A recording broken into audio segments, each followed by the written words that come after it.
为了挣钱让老公过好日子，她却偷偷去摆摊做生意。第一天就遇到大客户，竟然要100袋大米，她还得送货上门。妈，你还买了啥？他刚说要再送一趟。这姑娘手里东西多着呢，我还买了不少零碎东西，之前也不知道人家能不能给送，我就没告诉你，免得空欢喜。哎，妈，你还买啥了？这会儿也没啥好瞒的，李青兰把买的东西清单说了一遍。梦洁听完惊呆了，这么多好东西，那姑娘手里竟然都有，听起来也太不真实了。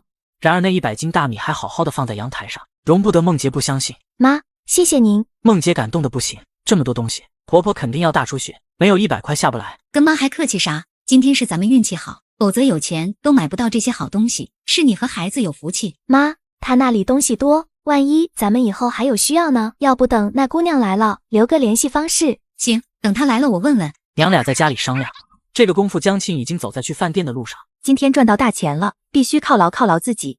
2个小时非常充裕，江庆先去饭店好好吃了顿午饭，接着又去澡堂舒舒服服的搓了个澡。他每隔1周都要去搓澡的，不然总觉得洗不干净。差不多到时间了，江庆把空间里的东西清点一番，将李青兰要买的都放在一堆，找块布料把它们包上，等会儿方便拿出来。等他再一次站在李青兰家门口时，意念一动，一大包吃的立马出现在地上。江庆敲门，这次来开门的是李青兰，见到是他，李青兰满脸笑容。来了，您要的都在这里，赶紧拿进去清点吧。这么一大包东西不好放在门口太久，这里人多眼杂的，万一被谁看到了，对李青兰他们有影响。李青兰招呼江庆进屋，梦洁正坐在沙发上，没去休息，一直等江庆过来。看见包袱里面的东西，她眼睛都直了，粘在上面下不来，里头都是平时很难买到的东西。麻烦您清点一下，我还有事得赶紧走，时间不早了，我不马上赶回去的话，很容易穿帮。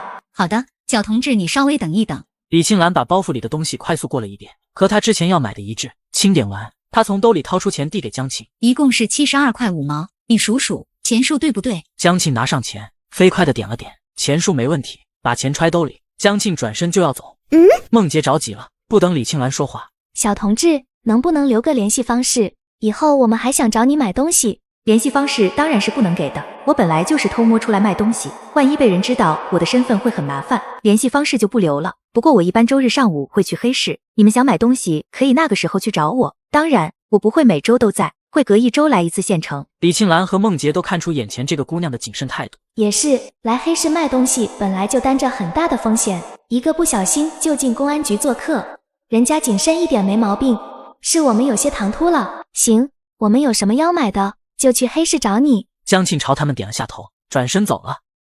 妈，我看这姑娘很有文化的样子，不像附近公社的，应该是从东安农场过来的。我也觉得是。小杰，你忘了公社里还有知青，他们好些都是高中生，文化程度也不低。我奶奶家的大队上有7、8个知青，虽说都是高中生，可跟刚才那姑娘的气质差远了，反正我没在知青里见过这样的。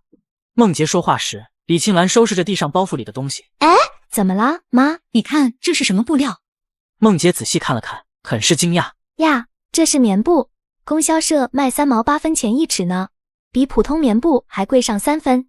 可不是，这么大一块包袱皮得有个6尺布，值2块多呢。那姑娘竟然舍得拿来当包袱皮用，看来我刚才猜的还太保守，估计她不光是东安农场的，而且得是那边大领导的家属，有可能从大城市来的，家里有啥背景的。不管她啥身份，反正咱们以后有地方买好东西，这就够了。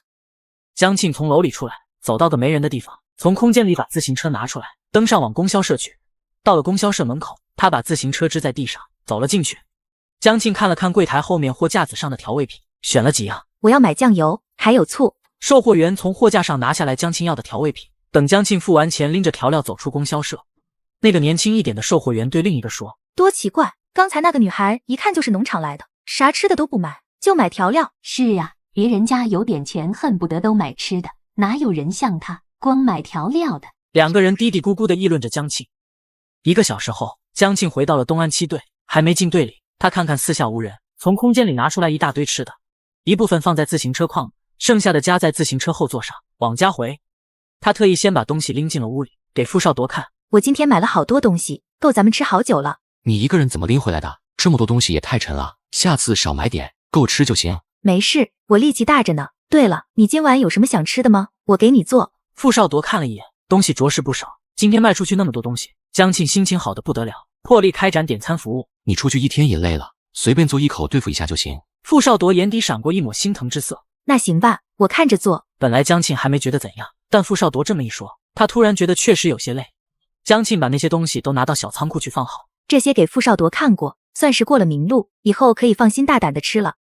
这个女人之前各种遭人嫌弃，现在却被采访，成为劳动模范，还登了报纸。她老公看到后，盯着看了半晌。我媳妇可真厉害，我是越来越喜欢了。这天江庆做了好吃的，吃饭时，江庆发现桌上多了厚厚一沓报纸。哪来的报纸？周东阳拿来的，是农场统一订的报纸，厂部每周统一送一次。也是，看看报纸能打发时间。也不完全是打发时间，报纸上的社论每周必须要学习一遍。这些天农忙，等过阵子不忙了，还要组织大家一起学习的。还要学习报纸上的社论，这好像是这个年代的特色。他朝那些报纸瞥了一眼，打算吃完饭先看一遍，想从报纸上多了解这个年代的情况。吃完饭，他把那几份报纸翻来覆去看了一遍，竟然还有东安农场的内部报纸。浏览一遍，江庆把报纸放下。这时候的报纸没有八卦的社会新闻，也没有小说连载啥的，真没意思，还是留给傅少铎看吧。这天晚上，江庆睡得特别香。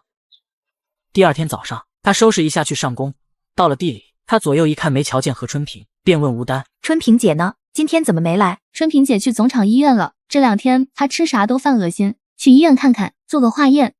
吃啥都恶心，是不是肠胃炎犯了？啥肠胃炎啊？她可能是怀孕了。怀孕了3个字，吴丹说得很小声，可能是怕旁边的人听到。怀孕了？江庆惊呆了，反应了一下才想起怀孕确实是这个症状。症状很像，等今天做完化验就知道了。说到这里，吴丹忽地露出羡慕的神情。也不知道我啥时候能有，我和老罗商量过，等这个月下旬去一趟哈市。尽早去吧，好好检查一下。你现在气色这么好，肯定没问题的。我也这么觉得，主要你给的药方太好使了，我现在还天天喝着呢。这1个月以来，我这身体越来越好，精神头也十足。他突然神神秘秘地看了江庆一眼。庆姐，你打算啥时候要孩子呀？江庆被问的一噎，脸刷的就红了。我还是个黄花大闺女，要啥孩子呀？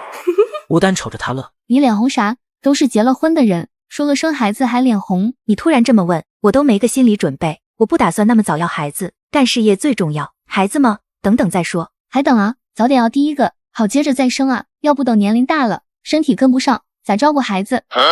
江庆听得目瞪口呆。吴丹比他还小2岁呢，他这生一个都没想过，人家已经在想以后继续生孩子的事了。这时王维远忽然出现在地头。嫂子，你怎么来了？我今天专门来你们7队采访，回去要写一篇通讯，得发在咱们农场的内部报纸上。那你快去忙吧，别耽误正事。嫂子，我过来找你就是为了正事。我刚才去过队部，也去了水稻田那边，大家都说你干活干得快，干得好，一致推荐我来采访你。这个他们倒是没说错，要采访点啥呢？咱们尽快吧，不能耽误干活。王维远从包里掏出纸和笔。那咱们开始吧，先说说你来农场以后的感受。感受，从京市刚过来的时候，感觉这边要比城里艰苦很多，但艰苦咱也不怕，怕艰苦还怎么建设好农场？不怕苦不怕累，全心全意为农场做贡献，这是咱农场人该有的精神。嫂子，你说的太好了，这确实是咱农场人该有的精神。回去我就把它写在报道里。实话我也不能说啊，还好昨天看了会报纸，要不刚刚那些话我还真说不出来。还有个问题，大家都说你干的活比队里所有女同志都多，你是怎么做到这一点的呢？那可都是强身健体丸的功效。江庆心里这么想着，嘴上却说：干农活累啊，我一开始不适应，就逼着自己干，等熟悉起来后，就越干越好了。我想着，要是自己能多干一些，别的同志就能少干一些。咱们说的奉献不就是这样，牺牲自己，为了大家。江庆说的激动，王维远听得更激动，又连问了几个问题才算结束，然后拿好相机。嫂子，咱们拍张照吧，配着文字一起登在报纸上。他往后面站了站，嘴角向两边扬起，保持一个完美的微笑。这张照片可是要登在内部报纸上，全农场的人都能看到，必须得照得好看点。咔嚓一声，照片拍好，后面王维远又让江庆拿着铁锨拍了几张劳动时的照片。等采访结束，大家一起围拢过来，问江庆刚才接受采访啥感觉。江庆简单说了2句，大家都羡慕的不行，能上农场内部报纸可是很露脸的一件事。过了几天，周东阳来家里送报纸，喜气洋洋地把一份内部报纸放在傅少铎面前。厉害呀，你们2口子全都上报纸了。关于傅少铎和江庆的报道分别登在2个版面，一篇报道傅少铎英勇救人的事迹，一篇报道农场女职工江庆的勤劳奉献精神。傅少铎把报纸翻到江庆所在的版面，上面附有江庆的单人照片，一张站在田笼里笑眯眯的照片，还有一张劳动照。他的视线不自觉地落在照片上，咦，你自己的媳妇儿天天看还看不够，报纸上的照片也看得这么认真，我只是觉得他这一个月变化太大，变得我都有些不认识了。这还不好，要还像以前那样吓死个人，我估计呀，你俩也早离婚了。傅少铎视线飘远，没有说话。周东阳看看他腿上的石膏，叹了口气：“你啥时候能好呀？队里的事儿一大把，我这天天累的，你看我头发是不是白了好几根？我会尽快好起来的。江庆照顾得很用心，这段时间天天给我补身体，腿伤好得快，都是他的功劳。行啊，你这小日子过得美滋滋，有媳妇儿了不起是吧？对了，你打算什么时候和几静把婚事办了？我俩商量过这事，等春节前吧，正好领完证能回趟家，趁着春节把婚礼办了。等你们回来，咱队里再给你们办一次。那必须的。”两人又说了一会儿话，周东阳还要忙队里的事，先走了。傅少铎又拿起手边的报纸看了好半晌，晚上下工回来，江庆看到自己果然上报了，高兴的不行。这张报纸必须珍藏起来，留作纪念。傅少铎望着他兴奋的笑脸，唇角不自觉扬起一抹浅笑。